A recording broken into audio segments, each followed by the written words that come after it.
Hey everyone, thanks for having me. Thanks for the introduction. Yeah, I'm Ian. I work at BuzzFeed. I don't write potato articles, unfortunately, but I read them. And today we're going to talk about why resilience matters, how we can all build more resilient front-end systems, and how we can keep our jobs when everything is set on fire. So there's a BuzzFeed article for literally everything. This is one of them. I joined BuzzFeed like 2.5 years ago. I lead the front-end infrastructure team in London. There's a few of us. Most of us are in New York. And the way we learned about resilience was kind of a baptism by fire situation. Like, things broke immediately after I joined. But what is resilience anyway? Resilience is function in a hostile environment. And this is prescient for our jobs because the browser is this ultimate hostile environment, right? Where we can't rely on anything. Can't even rely on the runtime that things are built upon. We can't rely on resources or things to be available at any particular time. And any kind of sufficiently complex system, which we're all building these days, kind of lives in this world of degradation, where it's never really running at its optimal capacity. So today we'll talk about like some ways in which our systems can fail, some ways that we can build to be more resilient to failure, and some ways we can mitigate risk completely so that we don't actually have problems in the first place. All right, so how can our systems fail? One of the first ones, and one of the more catastrophic ones usually, is third-party availability. So a timeline for when things started breaking at BuzzFeed is, I joined in 2016. Immediately after I joined, Dyn, this DNS provider, had this big global DDoS outage, which took us down for about 5 hours whilst we mitigated that. Shortly thereafter, S3 went down. In a bigger way, that was quite problematic for us, not just to keep the main website up, but a lot of systems behind the scenes relying on S3. Then we rewrote all our systems to be a bit more resilient, shipped something completely new, and an hour after we went live, Fastly misconfigured something and dropped our cache, which we were relying on quite heavily, and it took us down for an hour. And then there was also repercussions for a few more hours after that. And then just to sort of add insult to injury, AWS went down again, S3 went down again. But this time we'd learned our lessons, and whilst it affected us for 2 hours, there was no issue to the users whatsoever for those 2 hours. So third parties aren't bad, we all rely on them. We don't want to solve all the problems that these companies solve for us, but at the same time, we have to understand that they will go down. And like when they promise 7 nines, 5 nines, whatever, that's really an indicator of the past rather than a predictor for the future, and we should always be ready to work without them. All right. Another one which is more inward-facing is our own bugs, our ways in which our systems can fail. We should be tracking them all. Like, this is Sentry, which is a great tool for using to track your JavaScript bugs, and something which is often more important than a lot of the systems alerting and monitoring we do. There are many times where a number of 5xx errors will fire off a bunch of alerts in the backend, which have way less impact than a single JavaScript bug. And we need to be monitoring this because actually these days our systems are more in the client side, and these are where things happen. But this is good for catching exceptions. And I want to tell you about a bug that we shipped which this didn't catch, which was where we tried to switch our, this is just turning into me telling you all how bad BuzzFeed is, but there's methodology. Which is that we shipped a global configuration change in our CDN to turn on something called image shielding. But essentially what this meant was that we were going to save money on serving images. And one of the things that we do is we serve WebP images to people on Chrome, right? To send less over the wire.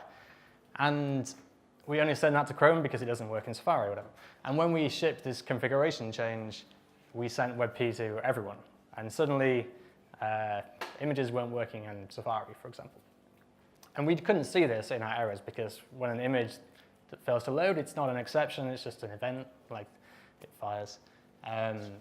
And so we quickly rolled it back because we heard from people that it was broken. And we thought about how we can release it again, but in a way that we actually know things are things are happening. So we wrote a little simple-ish system, which essentially is just allows us to fire arbitrary events back from the client and to give us observability over when things are breaking. And then we rolled it back out, and it was fine. It all went out without a hitch. And this was kind of interesting to me because it was a fun little project to do, but also it gave me this, suddenly I could actually observe what's happening on all of these client systems, where before we were kind of guessing a little bit that things were working correctly, and now we actually had like raw data coming back constantly. With errors, one of the most important things is just to feed it back. So like people won't go into Sentry, they won't go into that dashboard, they will be in Slack, they will read errors that go into Slack. And whenever we have these outages, incidents, whatsoever, we always run post-mortems afterwards where we discuss what happened, how we can do better with it, and that kind of thing. And one of the most interesting questions for me in those scenarios is, like, how did we learn about the error? Like, what caused us to find out? Was it our alerts? If so, brilliant. Could our alerts have caught it sooner? Or did product support tell us? And for us, like, we have an engaged audience, and this is pretty much the metric that I care about. Right? It's like if Twitter had to tell product support that our site was broken, we've done a terrible job, and that's not good enough. All right. Another way in which I've heard a lot that can break is the network. And the network is flaky, the network's unpredictable, and we can't rely on it to be available. This is something we hear in the majority of performance talks these days, and is very true. But we hadn't really had a great way of measuring that in the past. At least I haven't. But now that we had this system that we built for the image loading errors, we kind of had that instrumentation. So we extended it, and we turned that into a more broad method for testing this stuff. So every time that JavaScript fails to load, fonts fail to load, images fail to load, we're capturing this all the time and sending this data back. And what we found was like validation of the things that we'd been taught in the past. We found that just over 1% of all requests for our JavaScript bundles will fail, will time out. That's not a staggeringly large number, but at kind of our numbers, that's 13 million page views per month that won't get the JavaScript. So if we're relying on that for the users to have any kind of experience, we're already excluding 13 million sessions. It's not ideal, right? So let's say this has all worked, right? Everything's up. Like, we've written no bugs, obviously. The network's fine. We should be fine. However, the user still has the ability to say, I'm going to change this. And that's right. They should have the ability to change that. And they should have the option to opt out of things, to opt into things. And they do. And 9% of our users use some form of content blocker. And that's great for blocking ads. Not that we have that many, but like, yeah, sure, let's block them. But it's not just ads that can get blocked. And just under 4% of people won't successfully download our fonts. And that's a big number. We're now talking like 38 million page views a month. And if we're relying on that for icons or, I don't know, anything really, we're coupling like the stylistic choices to actual user experience, to actually failed user experiences. Kind of a lot of stuff. So what are our options? Okay, so we could hope for the best. And it's not completely flippant. I feel like sometimes your app doesn't have to be like the most reliable thing in the world, right? If it's an internal tool, if it's something which doesn't need to be timely or 100% uptime, you could rely on the fact that S3 is up for 99.99% of the time and say that's good enough for my system. But if you're a company who relies on e-commerce, or maybe like Black Friday or Christmas being your sales for the entire year, and then S3 goes down, then you're really going to not want to be in this position. So instead, we design for failure. So in this section, I'm going to talk about a couple of ways that we do that, we think about that, and which are very accessible for everyone else to go away and start working with. All right. So we talk about prioritizing the critical parts of the page. First of all, you've got to think about what are the critical parts of your pages. But if we build the graph, we start with the user, request some HTML. I'm just going to talk here, hopefully it's not too... from there we'll get some CSS, some JavaScript, some images. Maybe that CSS also makes more requests for images, maybe some fonts. JavaScript goes and fetches some data.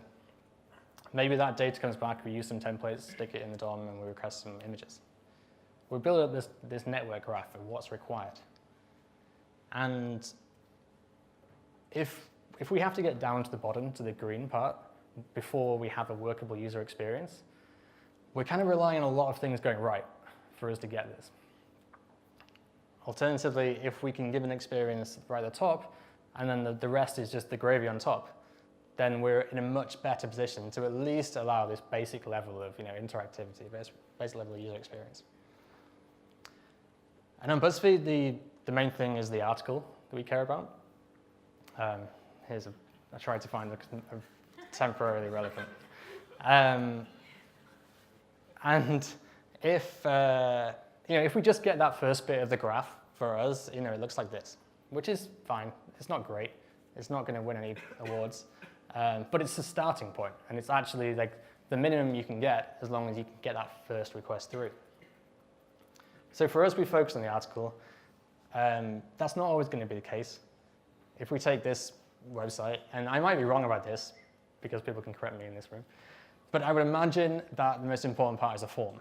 Am I right? Yeah, okay, cool. So really the most important part is the interactive. You don't really care about the image, you don't really care about the links at the bottom or the links to the App Store. You want someone to search for something. So if you can send down everything you need to fulfill that user behavior, then you're already at the great starting point.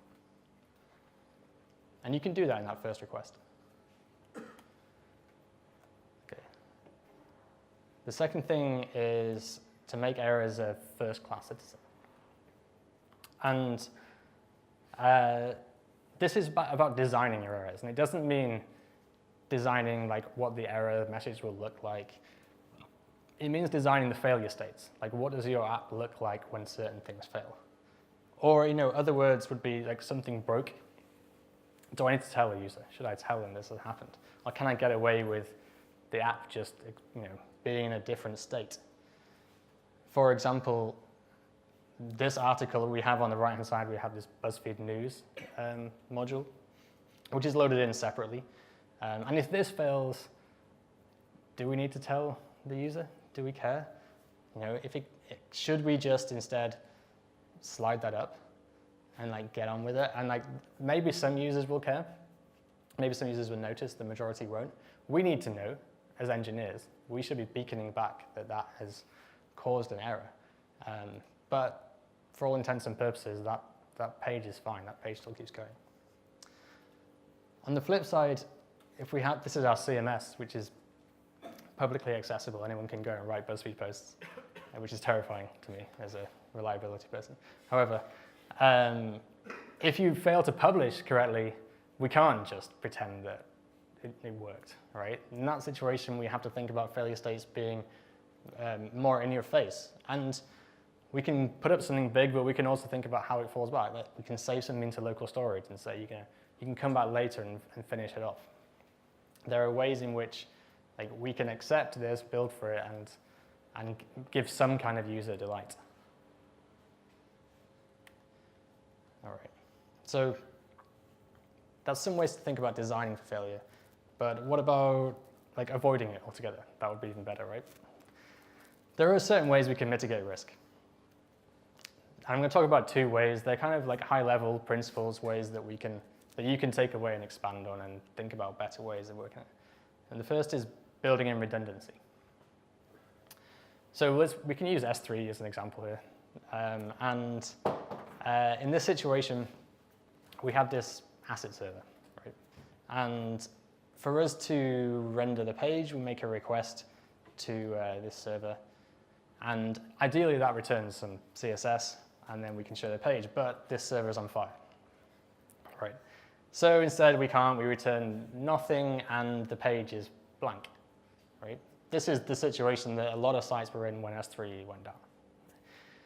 So in a system with redundancy, we have a secondary asset server. And instead, we can make this request over to a different URL, return some CSS, and we're ready to the page. And this is semi-okay, right? There's two ways of accomplishing this. You either have feature flag, kill switch situation where you flip from one to the other, or I suppose you could time it out and run it back. It's better than nothing. You're going to be in a situation where probably the page is going to work. But this is called an active and an inactive system. So 99.99% of the time, your traffic's going to the first one. And then in a bad situation, you flip to the second one. But for CSS, maybe this isn't so bad, but for some situations, that can be almost as scary as not having the first thing. Because you haven't been testing this system. It's off the critical path. Like you don't really trust it because you're not using it. What's better is to have an active system, where we can use both at the same time. And this is accomplishable by having like a proxy service that sits in between. So instead of having 1 and 2 in the domains, we make this request to the proxy service, assetserver.com. That makes those requests to the server, and then we can return this back. And this is the system we have running at BuzzFeed. So the top would be S3, the bottom is Google Cloud. And we send 50% of requests to one, 50% to the other, and it flip-flops back and forward. And we upload to both when we deploy.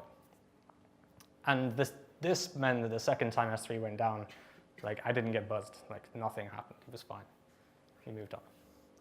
And this is applicable here to S3, but it's applicable to every dependency that you have. It could be, if you want to go to the full level, it could be your cloud. You could have AWS and Google Cloud for all your applications.